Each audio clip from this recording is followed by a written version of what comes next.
तर बघा SRT सारखंच आहे. म्हणजे हे SRTमधून लय फरक आहे मित्रांनो. SRT म्हणजे बेटाची राहते आणि हे सरीची राहते पराठी.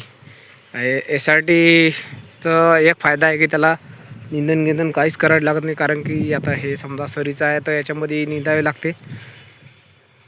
निंदन झाल्यावर त्याचं समजा फवारे करायला लागतं. त्यात याच्यामध्ये असं आहे SRTमध्ये की काहीच करायला लागत नाही. कामगिरी करायची काहीच काम नाही. लोटर पण मारायचं काम नाही, काहीच नाही.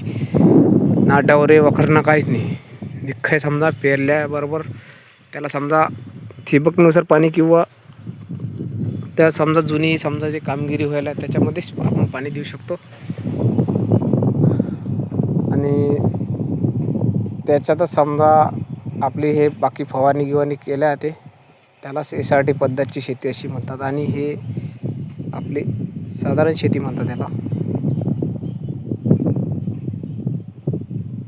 तर याच्यामध्ये खत गीत टाकले जाते आणि त्याच्यामध्ये खतचं काही काम नाही मित्रांनो. ते बेटवरती लावले जाते. भेटूया पुढच्या आठवड्यात. धन्यवाद.